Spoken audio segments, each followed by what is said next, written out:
devemos fazer uma escolha: Deus ou nada, o silêncio ou o barulho. Qual é a tua escolha?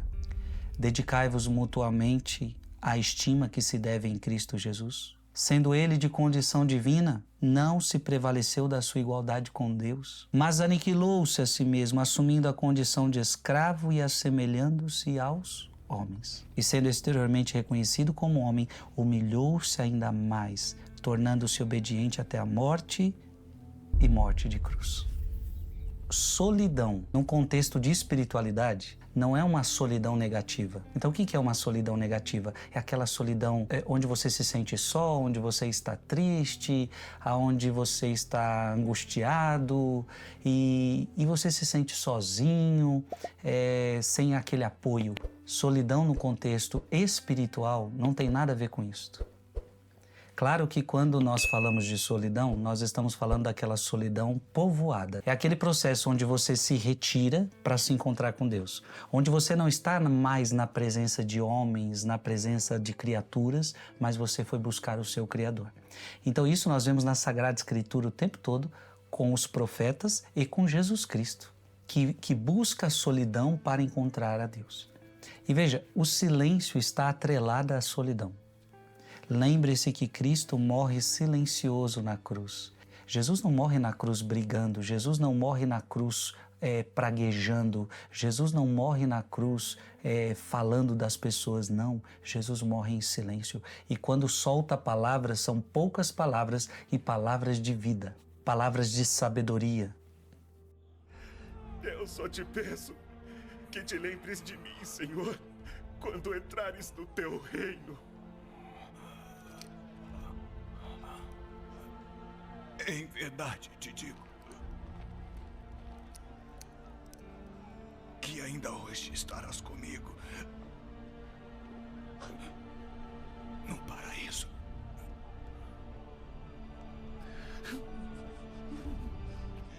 De verdade, você não precisa provar em palavras o tempo todo. Claro que as palavras são importantes para demonstrar amor e elas devem ser ditas, mas também o silêncio é amor. Então, quando o cardeal Sará está dizendo o silêncio é a condição do amor, no contexto espiritual, o silêncio precisa da solidão e a solidão puxa o silêncio, quer o silêncio. Então, sua expressão mais elevada se realiza na morte silenciosa e de total entrega. Jesus morre em silêncio. João capítulo 15, versículo 13, não há maior amor do que dar a vida por quem amamos. O amor só se expressa plenamente quando renuncia à palavra, ao barulho, à excitação e à exaltação.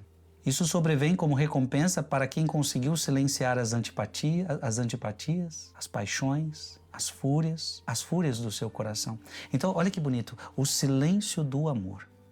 É claro que nem todo silêncio é amor, mas aqui nós estamos falando do silêncio de amor. É o termo e o ponto de chegada de quem concedeu ao silêncio o primeiro lugar em sua vida. Isso sobrevém como recompensa para quem conseguiu silenciar as antipatias. O silêncio do amor é o perfeito silêncio diante de Deus em quem se resume toda a bondade, toda a beleza e toda a perfeição. Por isso é o silêncio do amor. Eu silenciei as antipatias. Eu silenciei as paixões, eu silenciei as fúrias do coração e agora eu estou pronto para amar. Veja, o amor silencioso só pode crescer na humildade. Existe um nexo fundamental entre humildade e amor silencioso. Essa aliança é estável e visível em Deus.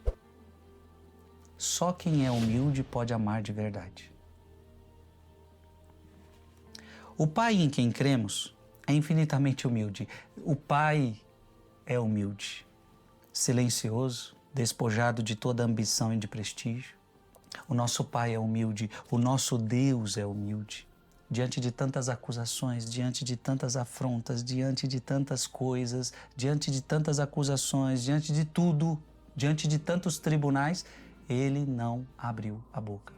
E aqui está a prova do que eu havia dito antes. Sobre a cruz, Deus era, como vimos em Isaías 53:7, foi maltratado e resignou-se, como um cordeiro que se conduz ao matadouro e uma ovelha muda nas mãos do tosqueador, ele não abriu a boca.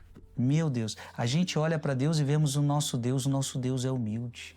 O silêncio do amor corresponde ao encontro dos dois silêncios, o silêncio humano e o silêncio divino, que caminham juntos. O Getsêmani e o Calvário de Cristo representam a mais bela união desses dois silêncios. O silêncio do Getsêmani, o silêncio do Calvário. Jesus ilustra essa realidade quando vemos na noite da Quinta-feira Santa, ajoelhando-se, lavando os pés dos seus apóstolos. O lava-pés é uma revelação do que é Deus. Ele é amor, amor humilde, sacerdotal e sacrificial. E a humildade de Deus tem a própria profundidade de Deus. O silêncio do amor acaba vindo para quem soube esperar todas as etapas, a fim de entregar-se somente no silêncio de Deus. Para tudo há um tempo, para cada coisa um momento debaixo do céu. Tempo de nascer e tempo de morrer. Tempo de plantar e tempo de arrancar. Tempo de matar e tempo de curar. Tempo de demolir e tempo de construir. Tempo de chorar e tempo de rir. Tempo de amar e tempo de odiar. Tempo de guerra e tempo de paz. O silêncio em Deus sempre vai gerar frutos. Ou seja, viver o silêncio em todas as etapas da sua vida. Qual é a verdadeira ligação entre solidão e o silêncio do deserto? E aí o cardeal Sará começa a responder. O deserto é o lugar da fome, da sede e do combate espiritual. É vital nos retirar para o deserto a fim de combater a ditadura de um mundo cheio de ídolos. Um mundo dominado e manipulado pelos meios de comunicação, que se gaba da técnica e de bens materiais. Preste atenção, é preciso que a gente tome distância dos acontecimentos do dia a dia. Nós não precisamos saber de tudo. Querer saber de tudo é praticamente impossível. Ter paz de espírito, querendo saber de tudo, todas as informações, tudo que está acontecendo no mundo inteiro. Devemos ajudar o mundo moderno a fazer a experiência do deserto, onde tomamos distância dos acontecimentos do dia a dia. Nesse sentido, o deserto é o reino da graça. Longe de suas preocupações, o ser humano encontra o seu Criador e o seu Deus. O deserto é o lugar da liberdade, é o lugar do absoluto. Não é por acaso que o deserto é o lugar onde o monoteísmo nasceu. O deserto é monoteísta. Ele nos preserva da multiplicidade dos ídolos que os seres humanos fabricam para si. Então, quando você vai para o deserto, você quer combater essa ditadura de um mundo cheio de ídolos, que se gaba da técnica e de bens materiais, um mundo dominado e manipulado pelos meios de comunicação, um mundo que foge de Deus refugiando-se no barulho. Veja, é no deserto que Deus fala ao nosso coração, é no deserto que Deus fala ao seu coração, longe da agitação do mundo, longe do barulho do mundo, longe da manipulação mundana.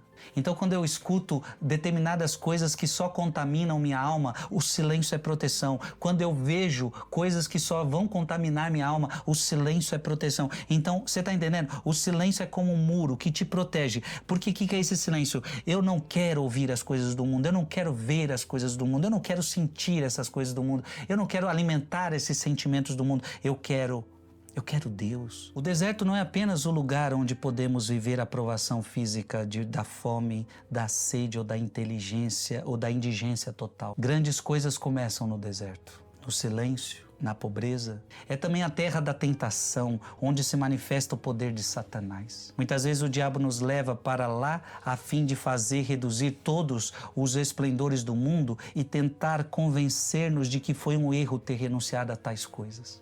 Escuta o que eu estou te falando. O diabo quer convencer você todos os dias de que foi um erro você abandonar as coisas do mundo. Por isso a proposta dele para Jesus: olha todos esses reinos. Se você me adorar, eu posso te dar tudo isso. O diabo quer convencer você o tempo todo. Foi um erro você ter renunciado ao mundo. Porque eu posso te dar poder, eu posso te dar prazer, eu posso dar o que você quiser. O deserto nos ensina a lutar contra o mal e a todas as más inclinações para recuperar a nossa dignidade de filhos de Deus. Ao entrar no deserto, Jesus se expôs firmemente à força sedutora de Satanás, estendendo também aí os efeitos de seu batismo e de sua encarnação. Ele não se basta em descer às águas profundas do Jordão. Cristo desceu também até o fundo da miséria humana, a região dos amores arruinados, das relações destruídas, das mais depravadas ditaduras do sexo e das solidões de um mundo marcado pelo pecado.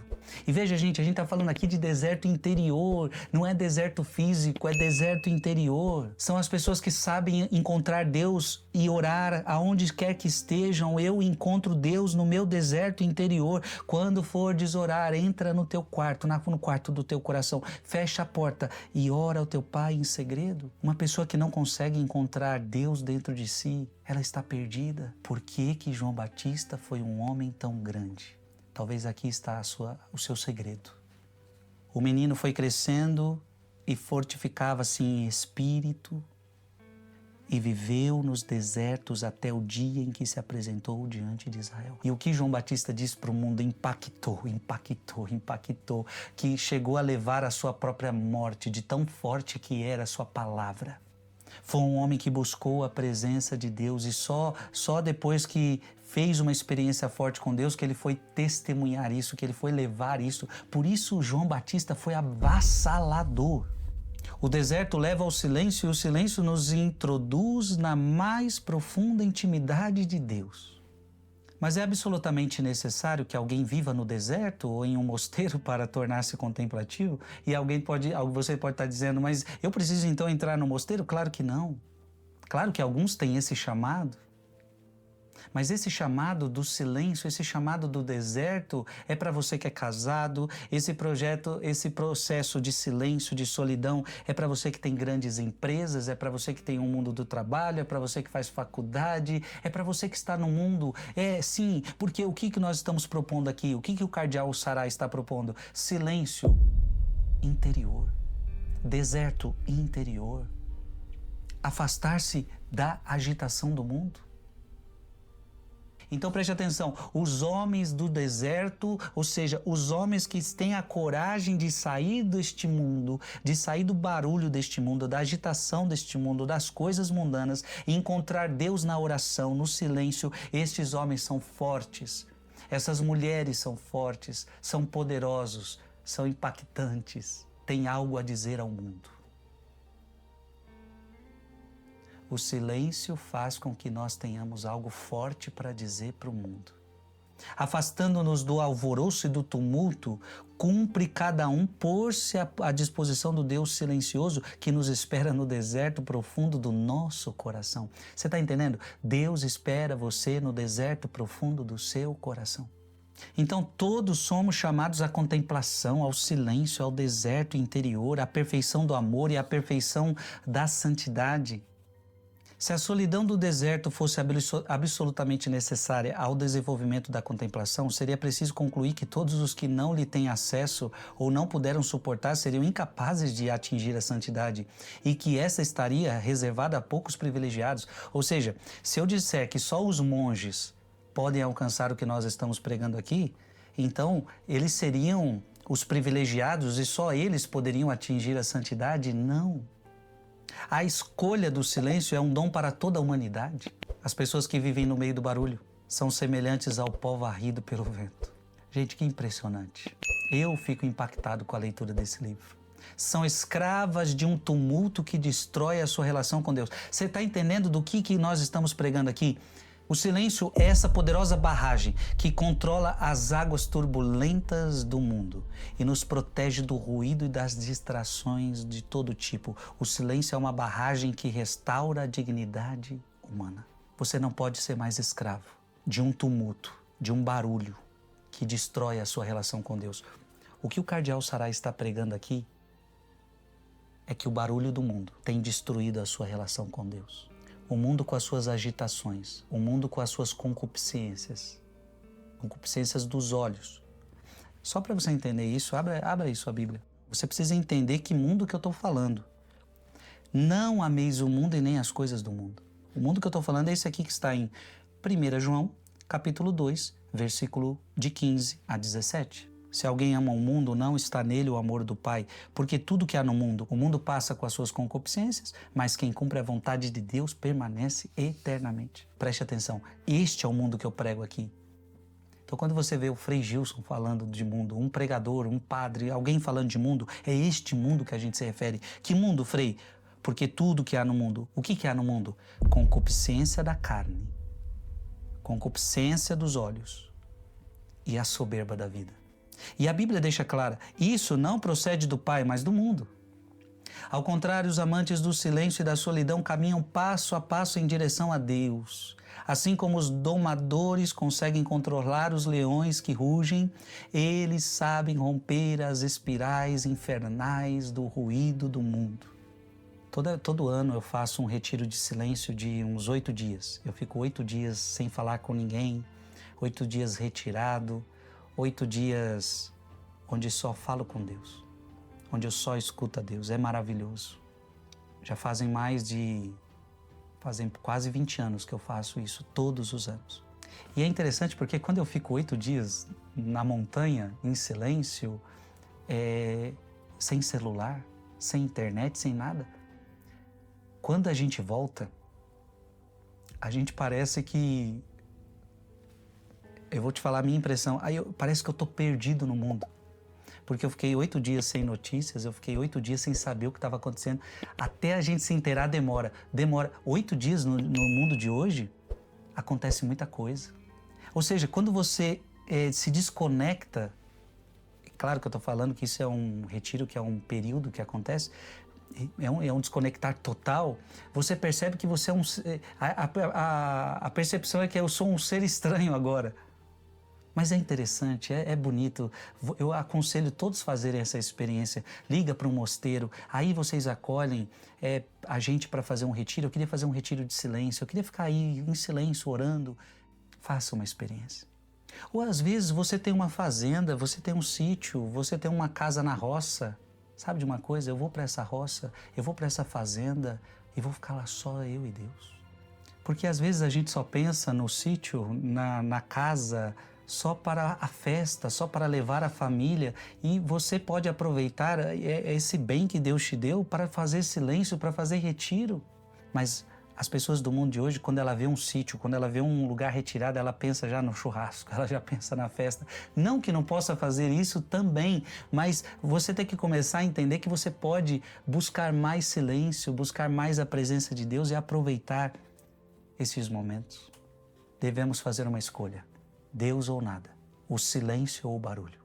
Um barquinho insignificante que constantemente é sacudido pela violência das ondas. O silêncio é a parede externa que devemos construir para proteger o nosso edifício interior. Gente, que lindo! O silêncio é proteção. Por que falar de muro e antimuro? Por que falar de proteção do mundo? Porque o homem no início estava destinado a viver no paraíso. Nós estávamos destinados a viver no paraíso. Mas cedendo ao pecado, foi não apenas expulso do paraíso, mas também foi posto para fora de si mesmo e abandonado à exterioridade e à escuridão. Então, preste atenção, o homem foi expulso do paraíso, mas aconteceu uma coisa, o homem foi posto para fora de si mesmo. O homem saiu da sua essência, o homem saiu do seu chamado. Pela encarnação, Deus veio abolir as consequências do pecado original e restaurar o destino e a vocação primitiva da humanidade. Ao se encontrar e assumir nossa condição humana, Jesus reabriu-nos o caminho da interioridade.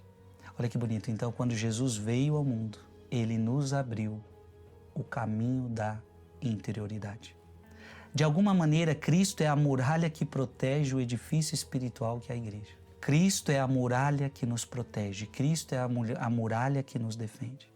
Eu preciso buscar o deserto, ou seja, eu preciso entrar dentro de mim e começar a orar mais e começar a buscar mais a presença de Deus. Eu preciso ler mais a palavra, eu preciso me confessar os meus pecados, estabelecer a minha união com Deus novamente. Eu tenho certeza que Deus está falando muito ao seu coração e nós agradecemos a Deus por mais essa pregação. Obrigado, Jesus. Obrigado, Senhor. Nós queremos te encontrar. Nós queremos te ver. Glória ao Pai, ao Filho e ao Espírito Santo, como era no princípio, agora e sempre. Amém.